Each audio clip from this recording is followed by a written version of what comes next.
Fala pessoal, sejam muito bem-vindos a mais um episódio do podcast Movimento em Foco.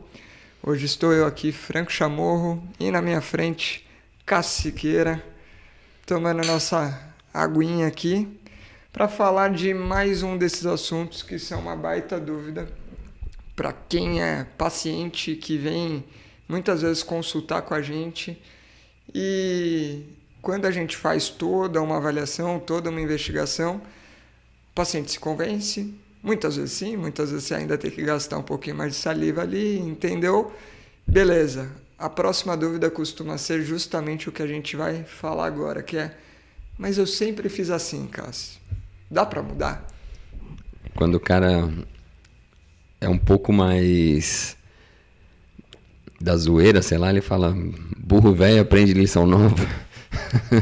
Já ouviu essa, não? Cachorro velho não aprende truque novo, né? Essa eu já ouvi. Burro velho eu nunca ouvi essa daí. Eu já ouvi com burro, que é mais agressivo um pouquinho. Quando a gente... A forma de abordar, grande parte das vezes, envolve modificar a forma de se mexer, né? O que a gente chama de estratégia motora. E aí é muito comum que o paciente pergunte isso, né? Cara, mas eu sempre fiz assim, dá para mudar? E a resposta curta e grossa sempre é: dá. Como tudo na vida, você está satisfeito? Não está satisfeito, então dá para mudar. Dá para mudar. Nem que seja para pior. Então dá para mudar. Isso é um fato, porque dependendo de como você quiser mexer, mexe para pior. É a história do bode na sala. Essa daí eu ouvi pela primeira vez há um tempo atrás e eu sempre falo a ela que ela é boa. Quem não sabe, depois a gente conta no final a história do bode na sala. Você vai ficar com o looping aberto aí falando: o que é essa história do bode na sala? Mas aproveitando, estamos aqui hoje também com a nossa querida Cris. E vocês estão sentindo a ausência de alguém aqui que não está falando. A cabeça estava pesada. Estava pesada. Ele disse que a cabeça estava pesada. Não sei se ele tomou as dores aí do último episódio, que o Cássio falou que a musculatura da cervical dele precisa trabalhar em dobro, precisa ser um quadríceps ali para sustentar. 2 quadríceps, um de cada lado. Um de cada lado. Rafael Teles está fazendo falta, mas ele também seria um cara muito bom para responder essa pergunta aí comum dos pacientes, que é: dá para mudar? E uma das fotos que eu escolhi foi justamente um senhorzinho, uma senhorinha ali no auge dos seus, 80, 90 anos, a velhinha já cacunda ali. E aí, será que daria para mudar aquilo? O que a gente está falando que dá para mudar, né? Tem muita coisa que pode ser fruto dessa dúvida, mas geralmente a gente está falando de um paciente que vem buscar um problema ali, músculo-esquelético no nosso caso, e que a causa quase sempre desse fator músculo-esquelético é alguma sobrecarga que tem a ver com a forma que ele se comporta, se movimenta, usa o corpo acima de tudo. E que na hora que você está avaliando e ele começa a entender quais são as coisas que resultam naquela queixa e que para mudar aquilo ele precisa fazer algo muito diferente do que ele fez a vida toda, aí vem mas eu sempre fiz assim, né? Pô, mas não dá para mudar, como que vai fazer? Vai demorar muito tempo, vai precisar de mais uma vida toda, eu tô com 40 anos, 50 anos. Em quanto tempo isso vai se arrumar? Eu faço assim por 40 anos, vou precisar de mais 40 para corrigir. De mais 40 para corrigir. E a gente vai trazer aqui um pouco dos fundamentos para falar que não necessariamente se demorou 40 anos para ficar nesse formato, nessa estratégia motora, vai levar mais 40 para mudar. Né? E vou passar a bola para o Cassinho comentar. Não, na verdade, o sistema muda a hora que quiser. Então, a gente está falando de uma forma de se movimentar e que é uma escolha do sistema nervoso. Então, dentre milhares de possibilidades de se cumprir uma mesma tarefa, o sistema nervoso ele escolhe uma que funcione. Então, por isso que a gente chama de estratégia motora. Que estratégia eu vou usar para organizar todas essas alavancas que eu tenho no meu corpo para conseguir cumprir uma tarefa? E o sistema vai olhar para para si próprio, para as características do próprio indivíduo, vai olhar para a tarefa, opa, que tarefa é essa? Eu já fiz antes, já fiz algo parecido antes, e para o ambiente em que isso está sendo feito. E ele vai achar um jeitão de cumprir essa tarefa. Se você quiser fazer de outra forma, você simplesmente faz. Então, um exemplo é estar aí sentado no seu carro ouvindo o podcast. Muda o jeito que você está sentado agora. Joga o peso mais para a direita, joga o peso mais para a esquerda, estica a perna, estica a coluna, dobra a coluna, gira para a direita. O corpo está aí para mexer e para fazer de milhares de outras formas a mesma tarefa. A questão de fazer habitualmente de uma nova forma envolve treino, envolve aprendizagem motora, que acho que é isso que a gente vai falar aqui, né? Cara, muito bom, porque o que você trouxe, eu não seguiria naturalmente por essa linha, mas já que você entrou, acho que ficou muito bom. Que é, a pergunta mais óbvia é, dá para mudar? Sim, dá para mudar. E desde dá para mudar com ações voluntárias, ou seja, a gente está falando que precisa de uma energia mental, de uma atenção voltada para isso, e voluntariamente você consegue mudar aquilo, mesmo que seja de forma transitória. Mas geralmente quem está fazendo essa pergunta não é essa mudança que ela está esperando. Ela está querendo dizer a outra ponta da mudança, que é, mesmo sem eu pensar, mesmo sem eu gastar energia, será que dá para eu me treinar a fazer diferente e essa ser a nova opção que segue ali, meio que não vai dar valsa, automático, sem, né, esse passa a ser meu plano A? E sim, a resposta também é sim. A questão é que não é o mesmo caminho para mudar voluntariamente e mudar a forma de se movimentar, sendo um padrão mais natural, intuitivo e involuntário. Só que talvez o caminho mais fácil muitas vezes seja percorrendo essa passagem primeiro de uma via cognitiva, depois o típico ali associativo, até que isso depois vai ficando cada vez mais involuntário e imperceptível, até que você menos esperava e já se pega naquele novo comportamento, né?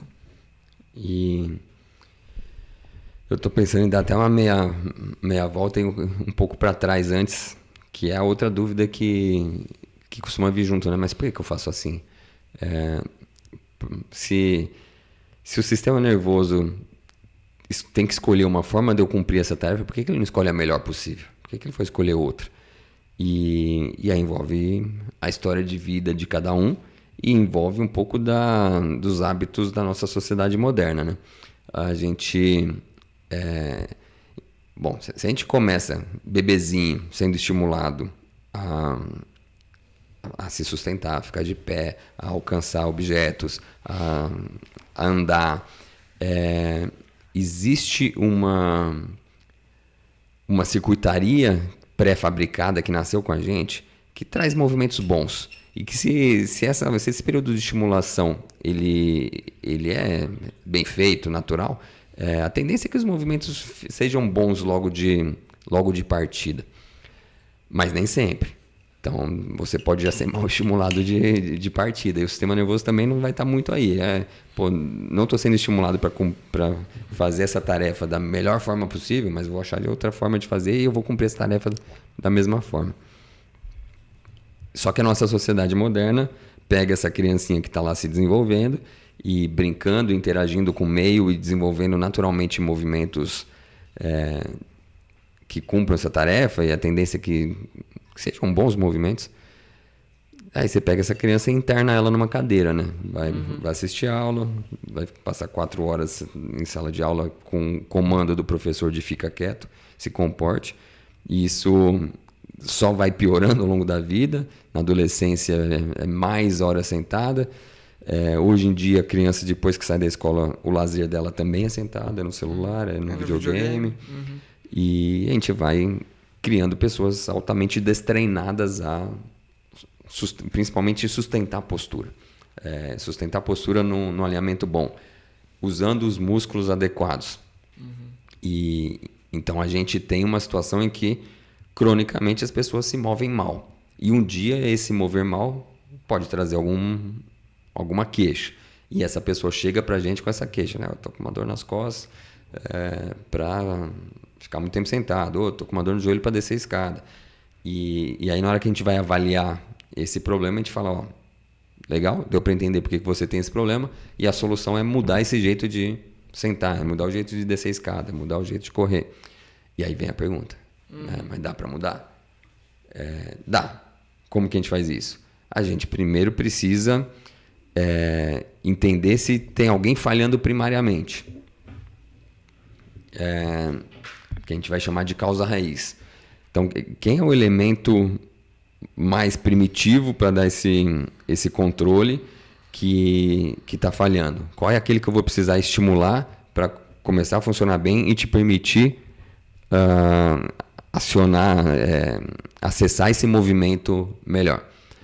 E aí até o que a gente conversou no último episódio sobre tensão muscular, normalmente quem falha é o músculo postural, o músculo profundo, que foi feito para fazer pouca força, mas permanecer períodos mais longos. E esse músculo é muito profundo, né? Então a gente está fazendo, para quem está ouvindo, imagina o pescoço do frango, aquele que... Do frango, não do franco. Não do franco. Eu não gosto de comer carne de pescoço, mas meu avô adora, assim, aquela que tem que cavucar para achar a carninha lá no meio dos ossos. É desse músculo que a gente está falando, né? Esse é um dos músculos que a gente está falando. Aí, vou dar um nome, esse músculo, por exemplo, pode se chamar intertransversário. Contrai aí seu intertransversário da L4. Escolhe a vértebra aí que eu vou contrair agora. Ó, percebeu? Percebi. Nem o Franco consegue contrair, nem eu consigo saber se está contraído. Então, dá para enganar. E então, essa via de mudar esse movimento pela via voluntária, né? Faça o movimento de tal forma, é possível, mas não vai ser dessa forma, contraia esse músculo. A gente não consegue ter o controle de contrair esse músculo, mas a gente consegue comandar o paciente a fazer o resultado final. A fazer ações que aquele músculo obrigatoriamente tenha que participar, né? Esse músculo, quando ele contrai, o que ele faz? Ele gera uma estabilidade firme, porém de aspecto relaxado da coluna, do tronco ou do segmento que a gente estiver trabalhando. Então, se a gente estiver falando desses músculos da coluna, se eu der o comando cresce, atinge a sua maior altura, mas de forma relaxada. Pronto, quem te cumpre essa tarefa é esse músculo. Então, se você atingir esse ponto de crescer, se sustentar com aspecto relaxado, ele está contraído. E quando o Cássio fala que é esse músculo, não é só o intertransversário da quarta vértebra cervical, né? Está falando esse conjunto de músculos que estão ali mais próximos do eixo do corpo e que ajudam na estabilidade. E achei legal essa linha, e montando lá aquele conjunto de pilares que a gente sempre fala, né? Indivíduo, tarefa, ambiente.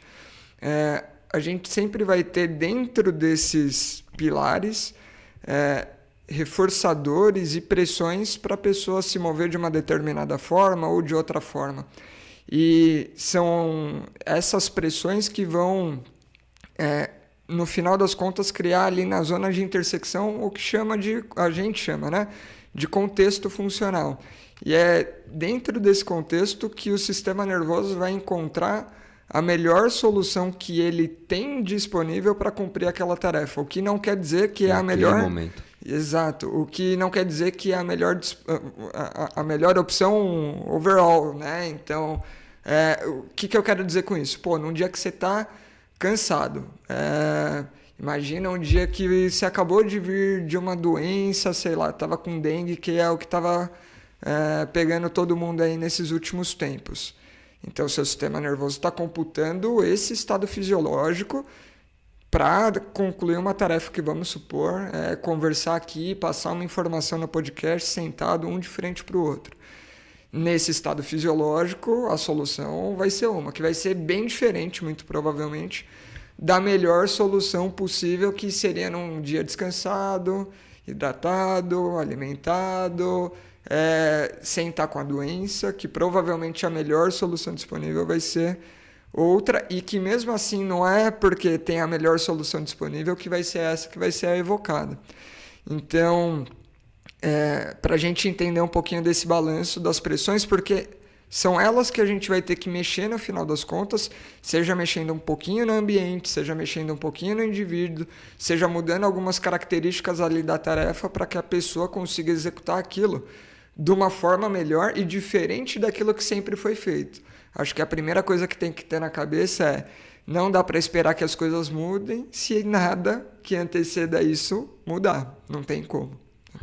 E aqui eu exemplifiquei no começo, você está aí sentado ouvindo o podcast, muda. Então eu consigo mudar aqui milhares de formas diferentes de sentar.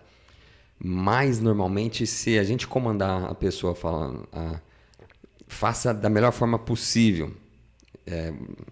Vamos dizer que a pessoa saiba qual é essa melhor forma possível, né? Então, a gente está falando de uma postura alinhada com estabilidade e, caso haja movimento, uma sequência de movimento ideal. Normalmente, se a gente comandar a pessoa, faça dessa maneira, também ela não vai conseguir, porque existe o que a gente chamou de causa raiz, algo que deveria estar disponível para funcionar, que não está disponível, não está funcionando, e aí o sistema, então, dado que esse elemento não está lá, ele vai achar outra solução. Então, a pergunta, eu sempre fiz assim: dá para mudar? Dá. Qual que é o percurso? Primeiro, a gente tem que deixar disponível os pré-requisitos. Então, para eu ter um bom movimento, eu preciso, antes de tudo, ter uma boa sustentação. Os músculos que dão sustentação estão lá disponíveis, são facilmente contraídos da maneira correta, na sinergia correta, ou seja, todos aqueles músculos que precisam trabalhar para dar conta dessa sustentação estão conseguindo ser ativados. Num primeiro momento, grande maioria dos pacientes, para não dizer 100%, não consegue. Então a gente aí precisa da ajuda do físio, então vamos lá, vamos estimular esses músculos. A gente vai usar de recursos, de exercícios, de estímulos, às vezes sensoriais, diversos estímulos, na verdade, térmicos, são variados os estímulos que a gente pode usar para recrutar aquele músculo, recrutar aqueles músculos na sinergia, na sequência correta, para conseguir cumprir aquilo que a gente estava querendo. Uma vez que cumpriu, esse movimento já passou a estar disponível para você. Você já consegue fazer ele. Essa passa a ser uma opção. Mas ainda não é a opção padrão. Né? Aquele default que vem na programação. Lá, compra uma televisão, aí o Franquinho está com internet nova, né?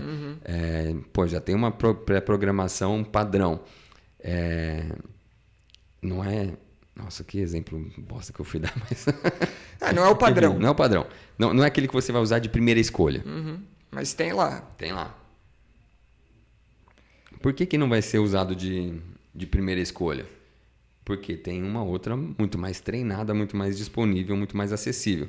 Então você tem, antes de tudo, para o sistema nervoso querer escolher uma forma de cumprir um movimento, de fazer um movimento, a primeira coisa é conseguir cumprir a tarefa. Se não cumprir a tarefa, aquela opção já nem é escolhida, já nem entra no rol das escolhas. Então, num primeiro momento, você vai ter uma que cumpre e sempre cumpriu, outra que passou a cumprir agora. Então essas duas opções estão aí. Só que a que sempre cumpriu está muito fácil de ser recrutado. A que está começando agora, é difícil. A pessoa faz tendo que se concentrar, tendo que ser estimulada. Então você tem duas que cumprem, mas uma é muito fácil de fazer, outra é difícil. Aí o sistema nervoso, a escolha ainda está fácil para ele, né?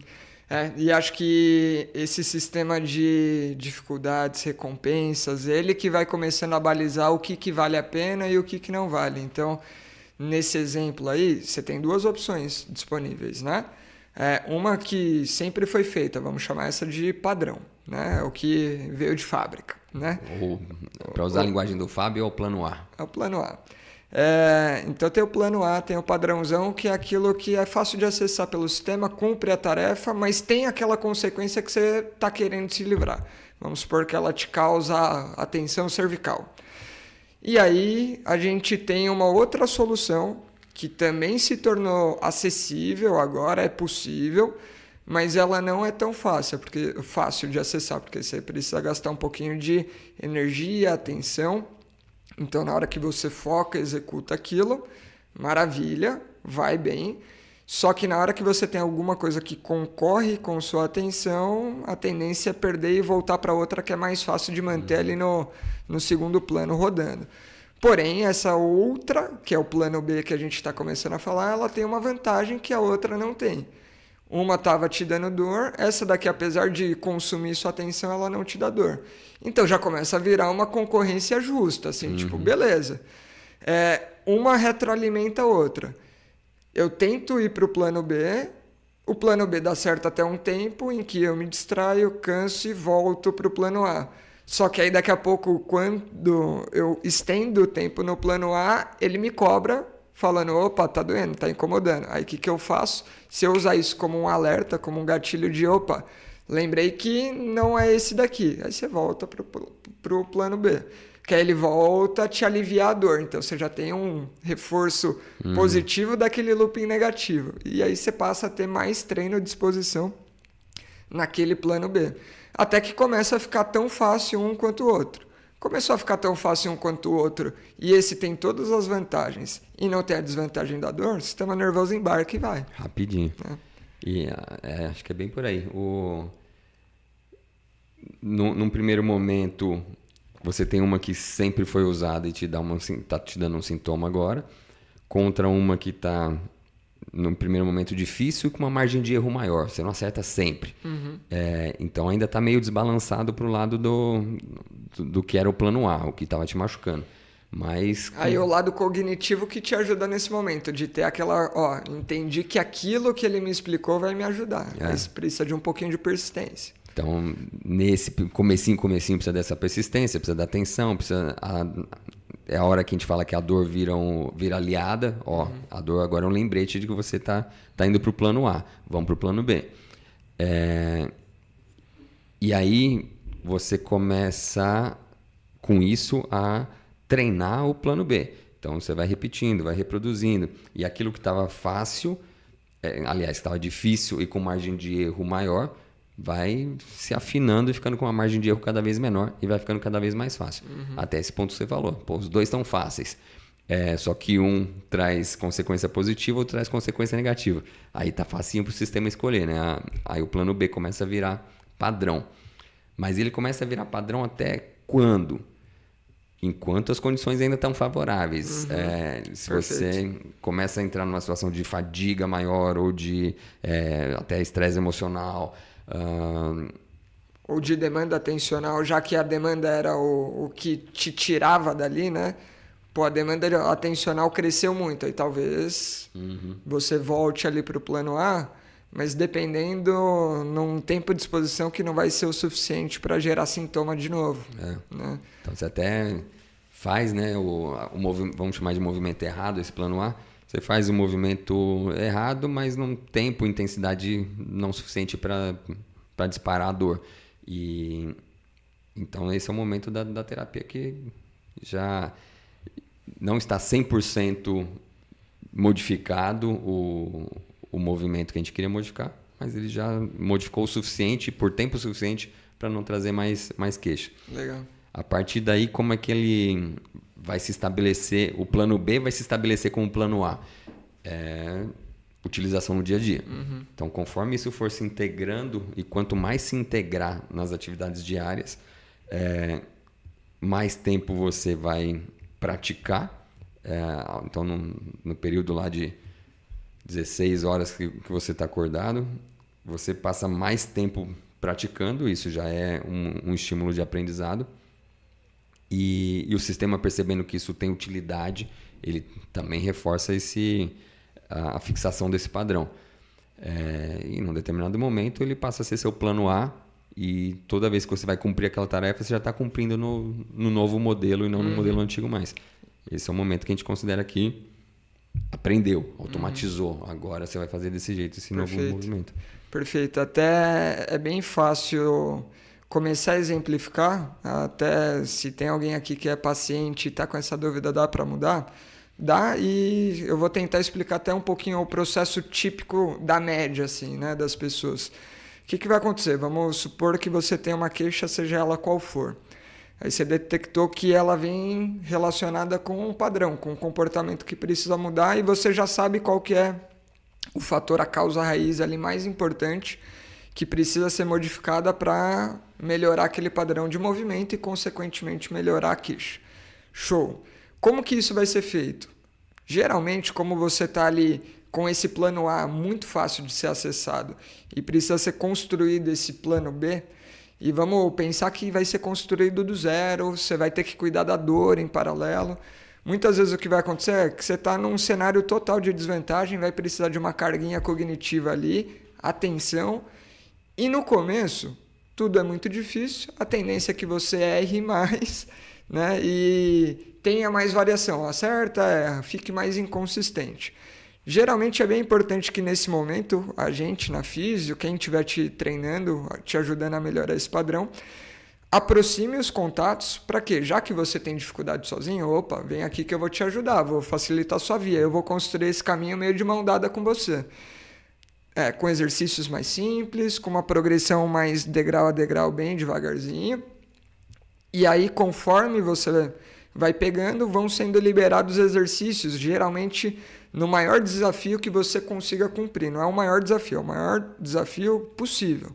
Aí você faz em casa, volta para outra sessão. O maior desafio em que o resultado está seja saindo bom, né? Aí você vai para casa, faz um pouquinho, volta já um pouco melhor. Aí treina mais. Chega um momento que aquilo que era um puta desafio no começo, na primeira sessão, na quarta, quinta, já não é mais tanto. E você já também não precisa mais de tanta energia atencional para isso. Geralmente o que vai acontecer é que a físio, nesse momento, a sessão, a duração ali de uma sessão, ela vai ser menos importante do que seu dia a dia. Então esse é o momento de começar a construir autonomia contigo. Aí geralmente a pessoa que está te acompanhando vai falar, vamos espaçar um pouquinho mais, estava 2 vezes na semana, vamos passar para uma. E vai monitorando, tá dando certo, não tá dando, né? Até para não distanciar demais e você degringolar e voltar lá para a etapa inicial. Aí deu certo, vamos espaçar um pouquinho mais, a cada 10 dias, a cada 15 dias, dá um espaço maior, só volta o mês que vem, e geralmente vai sendo construído essa autonomia, porque quanto mais você pega, maior a condição de você reproduzir isso por conta própria com qualidade, e mais sua rotina vai ser o próprio treino daquele padrão, e na física você vem para retocar, refinar, alinhar o que precisa, até que chega um momento que você já vai estar com autonomia e, sucesso. Aquele que era o plano A já ficou para trás, o plano B se tornou um novo plano A, mas você sempre tem aquele que era o antigo de backup para se algo acontecer. Então, dá para mudar, mas você tem a segurança ainda, se for necessário, em último caso, você vai voltar para alguma coisa ali de backup, né? Isso foi legal que você falou agora, porque o movimento antigo não é que ele desaparece, né? Ele continua sendo uma opção para você. E se em algum momento da sua vida os fatores estejam todos negativos, atrapalhando a fazer o novo plano A, você acha outro jeito de fazer. E provavelmente você vai buscar aquele que ele já conhecia. Então, é interessante. Inclusive, se apagasse o plano A e você não está conseguindo fazer aquele que a gente chamou de plano B, que foi o novo, não tem problema. O sistema nervoso vai caçar um outro e plano C. Sem fazer, ele não vai ficar. E é só interessante que a gente está falando que a primeira fase normalmente é cognitiva. Para quem tem sistema nervoso íntegro e cognição preservada, a gente vai usar muito do comando voluntário. Faça isso, faça aquilo. Bom, e para isso tem uma arte também, o comando voluntário tem que ser bem dado, a gente já tem episódios sobre isso. Mas às vezes o paciente não tem condições cognitivas para isso. Então, se a gente está falando de alguém demenciado, está falando de criança muito pequena, aí tem recurso também para conseguir esse mesmo aprendizado sem o comando cognitivo. Aí é criar um ambiente com estímulos que obriguem o movimento a sair da forma que a gente quer, sem depender da cognição. Estímulos sensoriais e reflexos também ajudam com isso, para o movimento sair certo, sem precisar da cognição. Então, também não é que só vai funcionar mudar de movimento se a pessoa compreende exatamente o que é para fazer, né? Dá para... Cara, olha que legal. Tem um caso fresquinho de 3 meses indo para 4 meses, que é meu sobrinho na família, né? E de como realmente aí, né, o indivíduo ainda não tem uma maturação muito grande do sistema nervoso, o comando voluntário não vai funcionar. E aí é claro que aquelas outras esferas, né, o indivíduo, você vai conseguir algumas coisas por reflexo, por outros estímulos, mas você consegue mexer muito no ambiente. A última vez que eu fui visitar, eu vi, aí fisioterapeuta, não tem jeito, eu vi que ele estava sempre ficando com a cabecinha mais virada para um lado, aí nesse dia eu dei banho pela primeira vez nele, mó legal e tal.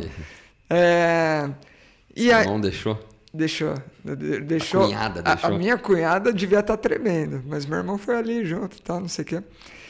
E aí comecei a entender um pouquinho da rotina, o lado que fica no berço, o lado que fica no trocador, e vai estimulando. E aí foi engraçado que até em um momento, meu irmão pegou ele no colo, aí eu não vou lembrar exatamente para qual lado a cabeça ficava mais, que ele ficava mais virado. Eu acho que é para a esquerda, aí para ele conseguir interagir, vamos supor, para a esquerda, ele olharia para a Cris, mas eu quero que ele interaja com o Cássio. Aí o que meu irmão fez com ele no colo? Meu irmão rodou. Né? Mexeu no ambiente para conseguir ter interação. Aí depois a gente bateu um papo do que mudar, do que estimular, e aí os maiores ajustes foi de mudança da posição do berço, mudança da posição do trocador, mudança na hora de brincar, estimular algumas coisas. E aí, beleza. Pô, não tem o comando voluntário presente, mas a gente consegue mexer muito na esfera ambiental, nos comportamentos, na brincadeira, para começar a facilitar que ele olhe não só para um lado, mas para os dois, né? Então, um caso fresquinho da família, cara. E aí, aprendizado de animais. Como é que você ensina um cachorro a fazer um movimento? Em breve eu te conto. Uma vez estava conversando com uma veterinária de cavalo de salto, de pismo. E ela dizendo como que eles ensinam o cavalo a saltar a barreira. Então, o cavalo que não recolhe a pata dianteira na hora de saltar, que derruba as barreiras, os recursos que eles usam para fazer o cavalo aprender a recolher a pata. Então, não tem como dar um comando, né, pro cavalo, ó. Cresce, empurra o chão. Deve ser maluco isso, né? Porque, assim, o aprendizado tem que ser, nesse caso, bem progressivo, mas deve usar um monte de reflexo, né? E nesse caso, o que elas faziam era dar uma batida na pata do cavalo quando ele ia saltar. Pra ter a retirada. Então, um chicotinho, alguma coisa lá, e dá um tapinha na pata do cavalo, ele recolhe na hora né, na hora que está começando o salto. Aí tem sucesso na tarefa, aquele padrão vai fixando, e depois você tira o estímulo e mantém. Eles usam kinesiotape, é interessante também, os caras ensinando movimento. Cara, eu imagino que quem trabalha com físio de animal, com aprendizado, deve manjar muito, assim, desse negócio que é menos voluntário, comando, e muito do onde pôr a mão, o que fazer, que estímulo escolher, como ajustar o ambiente. Acho que até pra gente seria um baita aprendizado. E né, o seu sobrinho, quando a gente pega no começo, eu acho que eu contei aqui o estímulo abdominal que eu fiz na Luísa quando ela... E eu testei e é verdade, viu? Eu conto algumas mentiras, mas... Você acha? Conto umas verdades nos também. Nos poucos momentos que eu tenho lá com ele, eu vou testando as coisinhas. E bebezinho responde muito a reflexo. Reflexo tátil mesmo no abdômen. Já ativou o abdômen e ali naqueles movimentos, como chama? Lembra o nome disso aí? Aqueles movimentos... Tem os fidgets. General Movements of Pressure. Isso, as crianças estão lá, aqueles movimentos... Cacaia vai ficar morrendo de orgulho agora. Vai mesmo. Mandar pra ela esse trecho. E aí a ativação do abdômen foi incorporado na funcionalidade da Luísa ali com, sei lá, 1, 2, 3 meses. E então, quando ela foi aprendendo a virar a cabeça para um lado, virar para o outro, sustentar o peso da cabeça, o abdômen já estava lá. E aí não precisa estimular mais. Ela foi construindo os padrões de movimento dela já com uma boa sustentação de tronco. Pô, hoje ela tá voando, tá impressionante. Aí de vez em quando eu dou uma estimuladinha de novo, porque ainda mais barriga cheia, a hora que come pra caramba, aí já dá aquela soltada. Deixa a menina, coitada. Aí só vem daquele toquinho assim, pum, já, imediatamente já melhora. E cara, agora tá indo pra aventuras. Tá, o tempo inteiro quer se pendurar, quer pular. Cara, eu vi a última vez que eu vi você postando uma coisa assim mais longa dela, eu fiquei impressionado. Tá com cara de garota agora. Não é neném mais. Não. Já é criança. Então muda muito rápido. Meu bebê cresceu. Vai fazer 2 anos agora em agosto. Rapaz. Cresce mesmo. E ela tem prazer pelo movimento difícil. E tá meio maluca, porque a gente tá sempre oferecendo segurança. Então ela se joga nos lugares e fala: não, Luiz, aqui, pelo amor de Deus, aqui. Se eu não estivesse aqui, você ia se estabacar no chão. E voltando na pergunta do começo do episódio, sempre fiz assim: dá pra mudar? Dá. Mas pegar no momento certo, no Luca lá com 4 meses, na Luísa com 2, quanto antes acontecer o jeito certo, melhor, sem dúvida nenhuma. Mas mesmo assim, se precisar lá na frente de qualquer ajuste, fica tranquilo, dá para mudar. Sistema nervoso é muito plástico, talvez seja o sistema mais plástico de todo o corpo humano, e o aprendizado ele é inerente à vida, né? Ele vai ser necessário em todas as etapas. Claro que a gente tem um momento de maior plasticidade ali quanto mais jovem, mas dá para mudar, né? Até a ameba aprende. Até o ser unicelular tem processo de aprendizado lá. Então a gente está sempre é possível aprender. Vai ter aquelas pessoas que assim, sempre é possível melhorar. A gente vai chegar na perfeição? Perfectibilidade, não perfeição. Perfectibilidade. Perfectibilidade é o potencial de você buscar a perfeição, mas você nunca vai alcançar. É isso. Entendeu? Como diz o nome do meu livro, Em Busca da Corrida Ideal. Você não chega na corrida ideal, mas não vai chegar. Vai em busca, você vai chegar perto dela. E quanto mais se aproximar, maior o benefício. Exato. Muito bom. Acho que passamos por tudo que precisava. Não sei se você quer falar de algum caso, acho que a gente citou esses. Eu teria um caso aqui, mas acho que não precisa. Acho que já foi o suficiente. Se você ficou com dúvidas, escreva pra gente, tire suas dúvidas. Com certeza é sempre uma oportunidade de ter mais contato e construir conteúdos mais específicos em cima das dúvidas que vocês têm, que é um pouco do que a gente fez nos últimos, né? A gente está pegando dúvidas rotineiras, corriqueiras de pacientes e tentando trazendo uma explicação mais abrangente aqui para todo mundo. Beleza? Espero que tenham gostado. Se você ainda não segue a gente nas redes sociais, acompanha a gente no YouTube, se inscreve no canal, bate o sininho, compartilha para todo mundo que gostar de movimento, de fisioterapia, que tem esse e muitos outros conteúdos para você aproveitar aqui. Certo? Boa. Muito obrigado e até mais. Tchau, tchau.